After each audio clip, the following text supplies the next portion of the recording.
নমস্কাৰ, মই কংকনাই আপোনালোক সকলোকে মোৰ এই চেনেলটোলৈকে স্বাগতম জনাইছোঁ। আশা কৰোঁ সকলোৱে ভালে কুশলে আছে।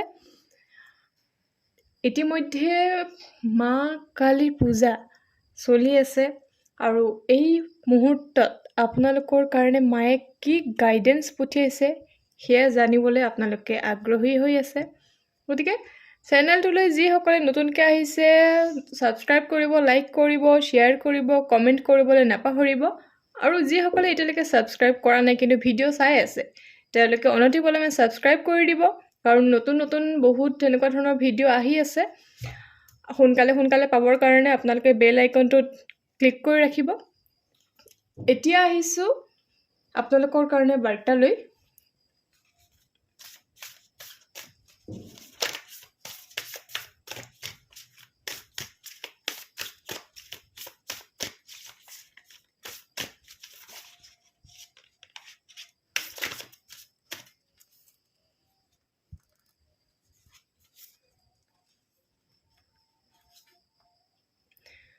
তিনিখন কাৰ্ড আপোনালোকে জানে সকলোৱে। তিনিখন কাৰ্ড মই ইতিমধ্যে বাছি থৈছোঁ। দুখন কাৰ্ড নিজে নিজে পৰি গৈছে। গতিকে আপোনালোকৰ কাৰণে বহুত কিবা নিশ্চয় আছে। যিসকল নতুনকৈ ভিডিঅ'টো চাই আছে তেওঁলোকক মই জনাইছোঁ যে আপোনালোকৰ ইনটিউশ্যনক গুৰুত্ব দিব। যিখন কাৰ্ডে বেছিকৈ আপোনাক আকৰ্ষিত কৰিব সেইখন কাৰ্ড আপোনালোকে বাছি ল'ব। এয়া সম্পূৰ্ণৰূপে সাধাৰণভাৱে কৰা ৰিডিং হয়। মিলি গ'লে আপোনালোকে গ্ৰহণ কৰিব, নিমিলিলে তাতে এৰিব। আৰু এই মুহূৰ্ততে আপোনালোকে পাৰিলে মা কালীৰ লগত সংযোগ হ'বৰ কাৰণে আপোনালোকে তেখেতৰ নাম 3বাৰ ল'ব পাৰে। নিজৰ উশাহ নিশাহত ধ্যান দিয়ক। 3বাৰ দীঘলকৈ উশাহ লওক, লাহেকৈ নিশ্বাস এৰি দিয়ক। তেনেকৈ 3বাৰ কৰি মা কালী মা কালী মা কালী বা আপোনালোকে যি নামেৰে তেখেতক স্মৰণ কৰে তেনেকৈ মাতিব পাৰে। আৰু যিকোনো এখন কাৰ্ড বাছি লওক। এতিয়া আহিছোঁ প্ৰথম কাৰ্ডখনলৈ। এই কাৰ্ডখন যিসকলে বাছি লৈছে তেওঁলোকৰ বাবে ৱাও, ফুল মুন একদম দেখিবলৈ পাইছে ন? আৰু এইখন কাৰ্ড যিসকলে বাছি লৈছে কমেণ্টত মা কালীৰ মন্ত্ৰ এটা লিখিবলৈ নাপাহৰিব তেখেতৰ এনাৰ্জি গ্ৰহণ কৰিবৰ বাবে। মা কালীয়ে আপোনাৰ প্ৰাৰ্থনা শুনিছে আৰু যিখিনি সঁচা মনেৰে আপুনি বিচাৰি আছিলে ইমান দিনে সেয়া পাব। আপোনাৰ ধৈৰ্যৰ পৰীক্ষা লৈ আছিলে ইমান দিনে তেখেতে, কিন্তু আপুনি সেই ধৈৰ্যৰ পৰীক্ষাত আপুনি জয়ী হৈছে। আৰু মন কৰিব আপোনালোকৰ মাজৰে হয়তো কিছুমানে 444, 1212 তেনেকৈ বেছিকৈ দেখি আছে। আৰু যদি আপোনালোকৰ মাজত কোনোবাই দেখি আছে তেনেহ'লেতো বহুত শুভ। আৰু লগতে আপোনাৰ লগত থকাৰ তেখেতে সেইটো চাইন বুজায়। আপুনি বহুত ক্ৰিয়েটিভ মাইণ্ডৰ মানুহ আৰু এটা আপোনাৰ আৰ্টিষ্টিক এটা এক্সপ্ৰেশ্যন আছে। আপোনাৰ ধৰি লওক আপুনি সংস্কৃতিৰ লগত জড়িত, কলাৰ লগত জড়িত, আৰ্টৰ লগত জড়িত বা তেনেকুৱা ধৰণৰ যিখিনি আছে। তো এই বস্তুটোৰে সেইখিনিয়ে আপোনাক মাৰ লগত সংযোগ হ'বলৈ আপোনাক সহায় কৰিব। আৰু মায়ে আপোনাক জনাইছে যে সেই বস্তুটোখিনিৰ ওপৰত আপুনি বেছিকৈ গুৰুত্ব দিয়ক। মায়ে আকৌ এবাৰ বুজাইছে যে আপোনাৰ কল্পনা শক্তিৰ ব্যৱহাৰ কৰি আপুনি বিশ্ব ব্ৰহ্মাণ্ডৰ লগত সংযোগ হ'ব পাৰে। আৰু এই যাত্ৰাত আপুনি মাক পাব। যিসকলে এতিয়ালৈকে মাক পোৱা নাই কিন্তু তেখেতক বিচাৰি আছে যে মা তেখেতৰ জীৱনত আহক, সহায় কৰক, তো এই কল্পনা শক্তিত আপুনি ব্যৱহাৰ কৰক। ভিজুৱেলাইজেশ্যন যিটো কোৱা হয় সেইটো আপুনি কৰক। নিশ্চয় তেখেতক আপুনি লগ পাব আৰু তেখেত আপোনাৰ এই যাত্ৰাত সদায় আছে। আৰু আপুনি হয়তো ক'ৰবাত বহুত বেছি এটা ষ্টাক এনাৰ্জি মই এটা ফিল কৰিব পাৰিছোঁ। আপুনি ক'ৰবাত নহয় ৰৈ গৈছে, আপুনি আগবাঢ়িব পৰা ইম'চনেলি ষ্টাক হৈ গৈছে, আপুনি কেৰিয়াৰ ক্ষেত্ৰত ষ্টাক হৈ গৈছে বা কিছুমান এনেকুৱা কৰ্মত আপুনি ষ্টাক হৈ গৈছে, একো আগবাঢ়িবলৈ পৰা নাই। আৰু এইখিনিৰ কাৰণে ষ্টাক যিটো এনাৰ্জি মই পাই আছোঁ সেইটোৰ কাৰণে আপুনি ধ্যান কৰক।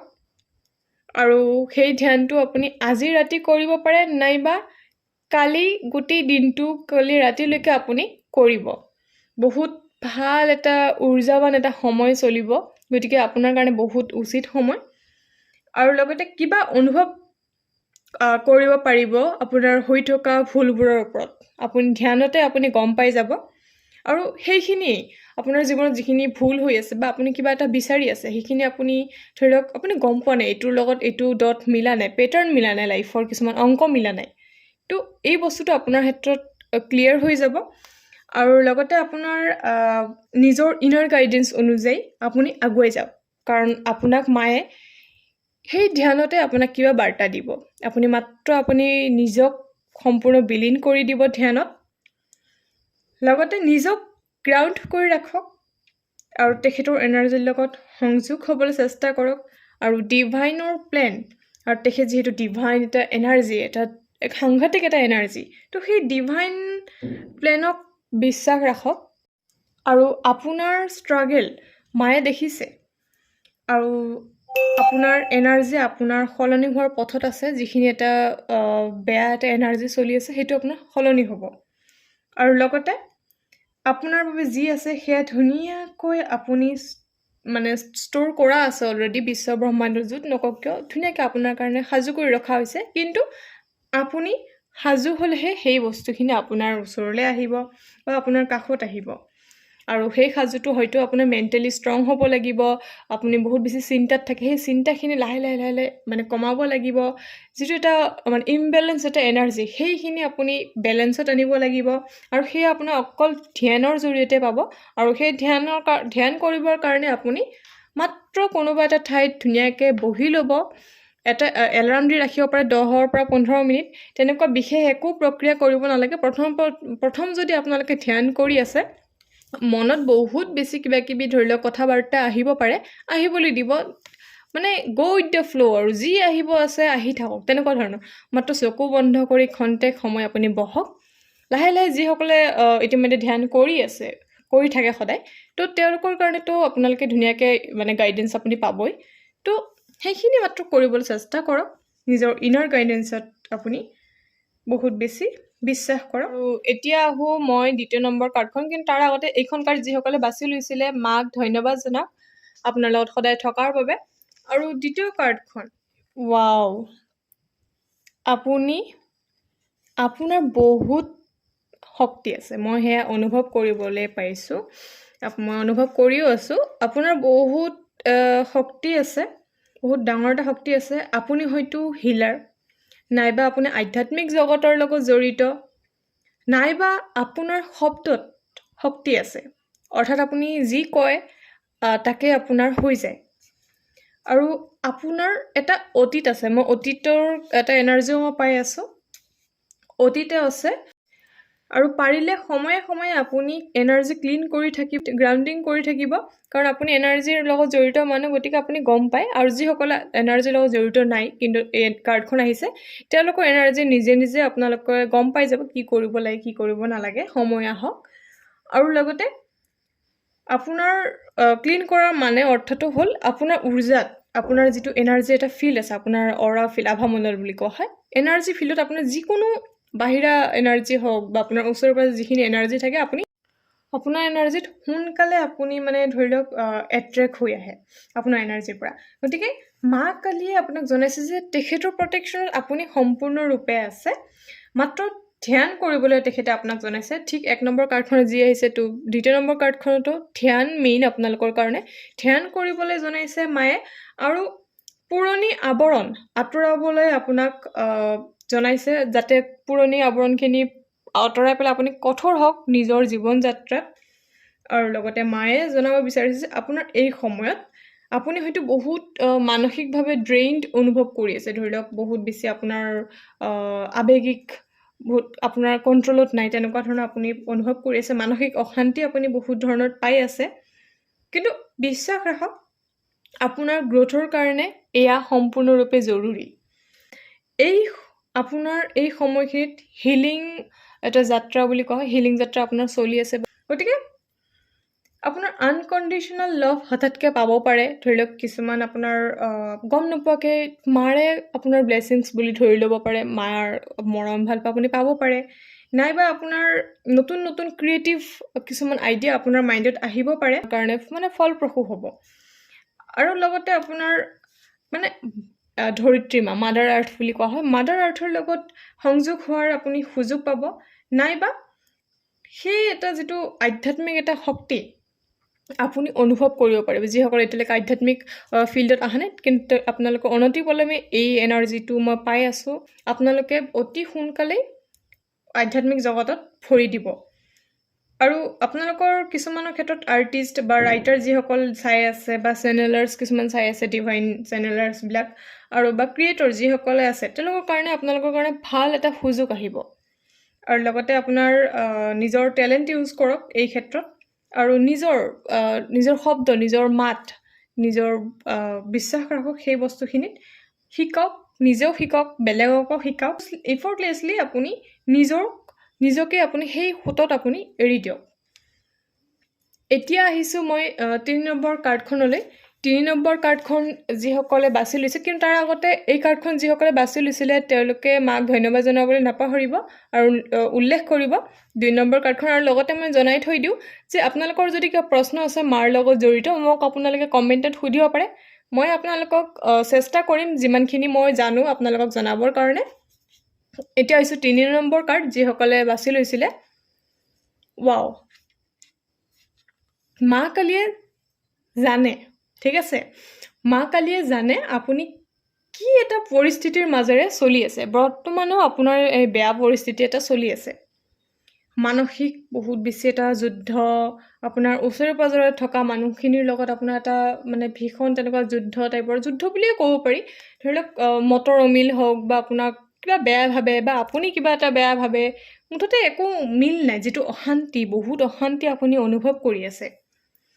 গতিকে নিজৰ মন আৰু নিজৰ আত্মাৰ লগতো এনেকুৱা ধৰণৰ মানে এটা অসন্তুলিত এটা অৱস্থা মই এটা পাই আছোঁ। আপোনাৰ নিজৰ মনতে তেনেকুৱা পাই আছোঁ, মানে ইমবেলেঞ্চ, কমপ্লিট ইমবেলেঞ্চ আপোনাৰ লাইফত চলি আছে। আৰু আপুনি নাজানে কি মিছা কথাৰ পাক চক্ৰত আপুনি সোমাই আছে। কিন্তু ইয়াত এটা ভাল কথা যে আপুনি সদায় সত্যত থাকে, আৰু আপুনি বিশ্বাস ৰাখে যে আপুনি হয়তো এদিন সকলোবোৰ ভাল হৈ যাব। আৰু এইটোৱে আপোনাৰ কাৰণে বহুত বহুত বহুত ভাল এটা মানে আপোনাৰ কাৰণে পজিটিভ এটা নিজৰ কাৰণে যিখিনি এটা কোৱা হয় সেয়া আপোনাৰ আছে। আৰু মা কালীয়ে জনাইছে যে সকলো বিপদৰ আঁৰত আশা সময় থাকে, সকলো বিপদৰ আঁৰত এটা আশা সময় থাকে। আৰু সেই আশা শব্দটো আপুনি বিশ্বাসত আগবাঢ়িব লাগিব। আৰু বৰ্তমান আপোনাৰ ইম'শ্যনছো বহুত বেছি হাই হৈ আছে, গতিকে ওচৰত যিখিনি আপোনাৰ চলি আছে সেইখিনি আপুনি ভালকৈ ধৰি লওক ধৰিব পৰা নাই। অৰ্থাৎ আপোনাৰ যিসকলে আপোনাক বুজি পায় অলপ হ'লেও, তেওঁলোকক আপুনি শ্বেয়াৰ কৰিব পৰা নাই। আৰু লগতে আপুনি হয়তো কাৰোবাক জনাব বিচাৰি আছে কথাখিনি, কিন্তু আপুনি খুলি ক'বলৈ পৰা নাই। তো এনেকুৱা ধৰণৰ আপোনাৰ লগত অকণমান প্ৰব্লেমবিলাক চলি আছে। মাত্ৰ মায়ে জনাইছে যে ধৈৰ্য শব্দটো আপোনাৰ কাৰণে মেইন। এই কাৰ্ডখন যিসকলে বাছি লৈছে তেওঁলোকৰ কাৰণে ধৈৰ্য শব্দটো সকলোতকৈ ডাঙৰ শব্দ। গতিকে নিজৰ হাৰ্টক প্ৰটেক্ট কৰি ৰাখক, যেনেকৈ পাৰে নিজৰ হাৰ্টক কমপ্লিট প্ৰটেকশ্যনত ৰাখক। প্ৰটেকশ্যন মানে সেই যাদু মন্ত্ৰ সেইবিলাক তেনেকুৱা ৰিমেডিজ নহয়। প্ৰটেকশ্যন মানে কোনো যাতে আপোনাক দুখ দিব নোৱাৰে, তো সেই আৱৰণ এটা নিজে পিন্ধি লওক, ঠিক আছে। লগতে আপুনি অবজাৰ্ভেশ্যন কৰক আপোনাৰ চৌদিশে আপোনাৰ কি চলি আছে, আপোনাৰ চৌদিশে কেনেকুৱা ধৰণৰ মানুহ আছে। তো সেইবিলাক বেয়া মানুহৰ পৰা আপুনি আঁতৰি আহিবলৈ চেষ্টা কৰক, যিয়ে আপুনি গম পাই আছে যে তেখেতৰ পৰা আপোনাৰ বহুত বেছি বিপদ হৈ আছে, বহুত বেয়া হৈ আছে, তেখেতৰ পৰা আঁতৰি আহক। আৰু তেনেকুৱা আপুনি গম পায় কিছুমান এনেকুৱা মানুহো আছে। আৰু মানুহৰ মানে ৰিয়েকশ্যনত বেছি তেনেকুৱা ফ'কাছ নকৰিব বৰ্তমান ক্ষেত্ৰত আপোনাৰ। আৰু মাত্ৰ দেখক, শুনক, অনুভৱ কৰক আপোনাৰ কাষত থকা মাৰ শক্তিক, তেখেত আপোনাৰ লগত আছে। আৰু 2 সপ্তাহ নাইবা 2 মাহ, অৰ্থাৎ নৱেম্বৰ আৰু ডিচেম্বৰ আহি আছে, গতিকে 2 মাহ বা 2 সপ্তাহ কিছুমানৰ ক্ষেত্ৰত বেলেগ বেলেগ হ'ব পাৰে। তো কিছুমান কথা আপোনাৰ ক্লিয়াৰ হৈ জনাব। আৰু মায়ে জনাইছে যে আপোনাৰ যিখিনি আৱেগিক বা মানসিকভাৱে যিখিনি ধুমুহা চলি আছে সেয়া শান্ত হৈ পৰিব, বা মানুহৰ নিগেটিভিটি আপোনাৰ পৰা আঁতৰিব, আৰু কিছুমান ক্ষেত্ৰত আপুনি ক্লিয়াৰিটি পাব। গতিকে সদায় আগবাঢ়ি যাওক, পিছলৈ ঘূৰি নাচাব। যিসকলে এখন কাৰ্ড বাছি লৈছে তেওঁলোকে মাক ধন্যবাদ জনাব আৰু নতুন ভিডিঅ'লৈ আপোনালোকৰ কাষলৈ আহি আছোঁ তেতিয়ালৈকে ভালে থাকক কুশলে থাকক ধন্যবাদ